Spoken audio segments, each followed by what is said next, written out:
एक किताब जिसे छपने के 60 दिन के अंदर अंग्रेज सरकार ने जब्त कर लिया, जिसे लिखने वाले को 2 साल की सजा हुई। वो किताब थी भगत सिंह पर लिखी गई उनकी पहली जीवनी। लेखक का नाम था जितेंद्र नाथ सान्याल, भगत सिंह का अपना साथी। आज आपको वो किस्से बताएंगे जो किताबों के पन्नों में दबे रह गए, कुछ ऐसे जिन्हें अंग्रेज सरकार दुनिया से छिपाना चाहती थी। अंत तक बने रहिए, क्योंकि आखिरी किस्सा वो है जो खुद भगत सिंह के जल्लाद के सामने खड़े होने के कुछ ही पल पहले का है। नमस्कार दोस्तों, सभी को स्वतंत्रता दिवस की हार्दिक शुभकामनाएं। आज हम बात करेंगे आजादी की लड़ाई की क्रांतिकारी विरासत के बहुत बड़े नाम शहीद आजम भगत सिंह। भगत सिंह को हम सब जानते हैं, तस्वीर में हेड पहने, आंखों में चमक लिए वो नौजवान जिसने 23 साल की उम्र में फांसी को हंसते हंसते गले लगाया। लेकिन असली भगत सिंह कौन थे, उनके विचार क्या थे, जिनकी वजह से वे बाकी क्रांतिकारियों से अलग मुकाम बना पाए? यह जानने के लिए हमें उनकी किताबें व उनके साथियों की यादों तक जाना होगा। आज मैं आपको 2 किताबों से गुजारूंगा। पहली जितेंद्र नाथ सान्याल की किताब सरदार भगत सिंह, जो फांसी के सिर्फ 2 महीने बाद मई 1931 में छपी। सान्याल खुद उसी केस में फंसे थे जिसमें भगत सिंह को सजा हुई, लेकिन सबूत न मिलने से रिहा हो गए थे। दूसरी शिव वर्मा की संस्मृतियां, जो भगत सिंह के साथ लाहौर सेंट्रल जेल में बंद थे, उनके साथ केस लड़ा और आजादी के बाद अपनी यादें कागज पर उतारी।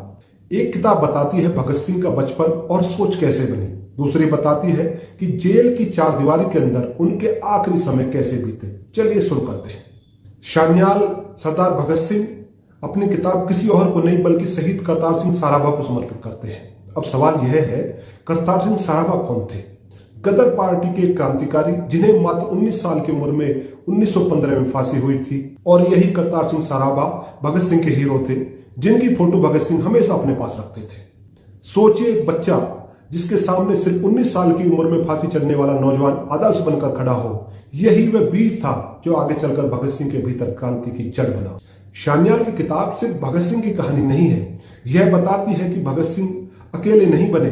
एक पूरी वैचारिक परंपरा, एक पूरा क्रांतिकारी परिवार उनके पीछे खड़ा था। उनके पिताजी, उनके चाचा, उनके दादा सभी क्रांतिकारी विरासत से आते थे और लगातार भारत की आजादी के लिए संघर्षरत थे।